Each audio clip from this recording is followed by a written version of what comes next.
தந்தை, மகன், தூய ஆவியின் பெயரால் ஆமென். எங்கள் அன்பு நிறைந்த தகப்பனே, உயிருள்ள எங்கள் கடவுளே, உம்மை போற்றி புகழுகிறோம், தாழ்மையோடு ஆராதிக்கிறோம்.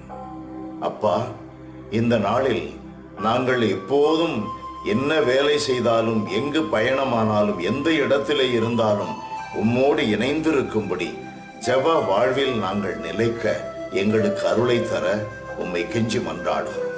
உம்மோடு இணைந்திருந்தால் அன்றி நாங்கள் கனி தர முடியாது. தகப்பனே, எப்போதும் நாங்கள் மிகுந்த கனி தரும்படி எங்களை அனுப்பி இருக்கிறீர். எங்களை ஏற்று உம்மோடு இணைந்து வாழ வரம் அருளும். இயேசுவின் நாமத்தில் ஜெபிக்கிறோம் பிதாவே, ஆமென், ஆமென். புனித மார்க் எழுதிய பரிசுத்த நற்செய்தியிலிருந்து வாசகம். முதல் அதிகாரம் 35வது வசனம்.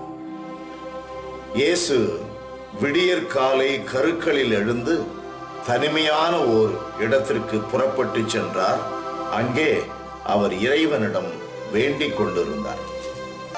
இது வாழ்வு தரும் கிறிஸ்துவின் நற்செய்தி. கிறிஸ்துவே உமக்கு புகழ். இயேசுவில் அன்பான சகோதரனே, சகோதரியே, உனக்கு என்னுடைய அன்பு நிறைந்த வாழ்த்துக்கள், வணக்கம். அன்பானவர்களே, இயேசு நம்மிடம் சொல்லி இருக்கிறார், என்னோடு இணைந்திருந்தால் அன்றி நீங்கள் கனி தர இயலாது. என்னோடு இணைந்திருந்தால் நீங்கள் கனி தருவீர்கள். இது இயேசு சொன்ன வார்த்தைகள். இயேசுவோடு இணைந்திருப்பதற்கு நாம் என்ன செய்ய வேண்டும் என்பதற்கு அவரே நமக்கு முன் உதாரணமாக இருக்கிறார். லூக்கா நற்செய்தியிலே 5வது அதிகாரம் அதில் 16வது வசனம் நமக்கு சொல்லுகிறது, அவரோ ஆள் நடமாட்டம் இல்லாத இடங்களுக்கு சென்று தனித்திருந்து இறைவனிடம் வேண்டி வந்தார்.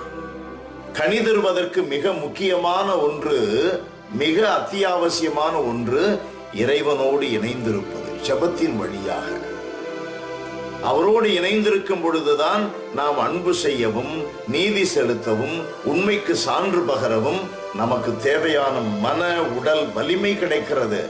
சூழ்நிலைகளை உடைத்தெறிந்து விட்டு அதற்கான சூழ்நிலைகளை ஏற்படுத்துகின்ற வரம் கிடைக்கிறது. God bless you. Praise the Lord.